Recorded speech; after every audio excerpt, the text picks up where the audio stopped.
នោះម្នាក់ដែលធ្លាប់តែនិយាយថាគេមិនបោះបង់អ្នកចោលនោះទេប៉ុន្តែទីបំផុតគេគឺជាមនុស្សដែលស្ងប់ស្ងាត់បំផុតនៅក្នុងជីវិតរបស់អ្នកធ្លាប់តែនិយាយរឿងចម្លែកនៅក្នុងពិភពលោកប៉ុន្តែថ្ងៃនេះខ្ញុំមកប្រឹក្សាអំពីស្នេហាម្ដងអ្នកនរគ្នាដោយសារតែមួយរយៈនេះខ្ញុំឃើញអ្នកដែលខូចចិត្តរឿងស្នេហាគឺមានច្រើនខ្លាំងមែនទែនវាជារឿងដែលមនុស្សជាច្រើនខ្លាចខ្លាំងបំផុតមិនមែនខ្លាចរស់នៅតែឯងនោះទេប៉ុន្តែខ្លាចការរស់នៅដោយគ្មានមនុស្សដែលខ្លួនស្រឡាញ់តាមពិតទៅពេលដែលយើងចាប់ផ្ដើមស្រឡាញ់អ្នកណាម្នាក់ខ្លាំងណាស់អ្នកនរគ្នាយើងចាប់ផ្ដើមយកគេធ្វើជាផ្នែកមួយនៃជីវិតរបស់យើងយូរទៅសម្បីតែម្ដាយឪពុកបងប្អូនឬក៏មិត្តភក្តិជិតស្និទ្ធរបស់ខ្លួនឯងហ្នឹងយើងកាន់តែឃ្លាតឆ្ងាយទៅដោយសារតែអារម្មណ៍របស់យើងគឺទុកមនុស្សដែលយើងស្រឡាញ់ហ្នឹងគឺសំខាន់ខ្លាំងជាងគេបំផុតនៅក្នុងជីវិតរបស់យើងដោយរៀងរាល់ព្រឹកហ្នឹងមានសារផ្ញើមកថាអរុនសួស្ដីហើយនៅពេលល្ងាចហ្នឹងមានសារផ្ញើមកថាតើយើងញ៉ាំបាយហើយឬនៅដោយយូរទៅមានការស្វាំថាគឺជាការដែលមានគេនៅក្បែរប៉ុន្តែជីវិតមិនដែលប្រាប់យើងទេថាថ្ងៃណាមួយមនុស្សម្នាក់នោះនឹងអាចដើរចេញពីយើងបាននៅពេលដែលគេទៅចោលយើងដំបូងគឺពិបាកទទួលយកណាស់អ្នកទាំងគ្នាអ្នកអាចមើលទូរស័ព្ទរៀងរាល់5នាទីម្ដងរងចាំសារដែលគេមិនបានផ្ញើមកអ្នកខ្លះអាចចូលមើលឆាតចាស់ហើយអានពាក្យដែលធ្លាប់ធ្វើឲ្យខ្លួនឯងញញឹមតែពេលដែលមើលហើយបែរជាធ្វើឲ្យខ្លួនឯងយំទៅវិញពេលខ្លះអ្នកអាចសួរខ្លួនឯងថាតើខ្ញុំខ្វះអ្វីហើយហេតុអ្វីបានជាគេផ្លាស់ប្ដូរតើខ្ញុំមិនល្អគ្រប់គ្រាន់មែនដែរទេប៉ុន្តែសូមស្ដាប់ឲ្យច្បាស់អ្នកទាំងគ្នា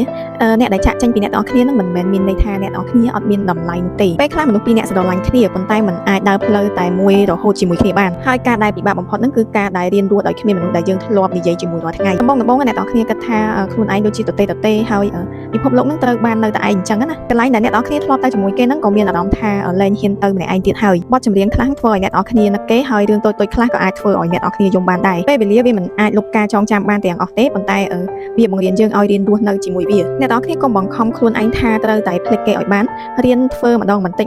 រហូតដល់បានសម្រេចអ្នកទាំងគ្នាអាចទុកខ្លួនឯងឲ្យសោកសៅបានកុំបង្ខំខ្លួនឯងថាត្រូវតែរឹងមាំភ្លាមៗកុំដាក់ជីវិតទាំងមូលអាស្រ័យលើមនុស្សម្នាក់ចាប់ផ្ដើមធ្វើអ្វីដែលខ្លួនឯងចូលចិត្តវិញដូចជាស្ដាប់ចម្រៀងមើលកុនហាត់ប្រាណឬក៏យើងត្រូវរៀនអ្វីថ្មីព្យាយាមនិយាយជាមួយគ្រួសារឲ្យបានច្រើនឬក៏មិត្តភក្តិជិតស្និទ្ធកុំព្យាយាមនៅតែម្នាក់ឯងពេករំលឹកខ្លួនឯងម្ដងហើយម្ដងទៀតថាមុនដែលជួបគេនឹងអ្នកនរគ្នាក៏ធ្លាប់រស់បានផងដែរមនុស្សខ្លះចូលមកក្នុងជីវិតយើងធ្វើឲ្យយើងមានអារម្មណ៍ថាសប្បាយរីករាយប៉ុន្តែមិនមែនគ្រប់គ្នានឹងនៅជាមួយយើងរហូតនោះទេអ្នកនរគ្នាការចាក់ចេញរបស់គេមិនមែនមានន័យថាជីវិតរបស់អ្នកត្រូវបញ្ចប់នោះឡើយពេលខ្លះហ្នឹងវាគ្រាន់តែជាការចាប់ផ្ដើមធ្វើឲ្យអ្នកស្គាល់តម្លៃខ្លួនឯងឲ្យកាន់តែច្បាស់តែប៉ុណ្ណោះអ្នកនរគ្នាមិនបាច់ព្យាយាមភ្លេចគេភ្លាមក៏បានដែរគ្រាន់តែអ្នកនរគ្នាព្យាយាមរស់ពីមួយថ្ងៃទៅមួយថ្ងៃហ្នឹងគឺគ្រប់គ្រាន់ហើយប៉ុន្តែបើតាមការពិតទៅអ្នកដែលស្រឡាញ់យើងជាងគេហើយអត់ដែលបោះបង់យើងសោះហ្នឹងគឺជាម្ដាយឪពុករបស់យើងទៅវិញទេអ្នកនរគ្នាព្យាយាមស្រឡាញ់ម្ដាយឪពុកបងប្អូនហើយនិងមិត្តភក្តិជិតស្និទ្ធខ្លួនឯងឲ្យបានច្រើនកាត់ចិត្តពីគេម្ដងបន្តិច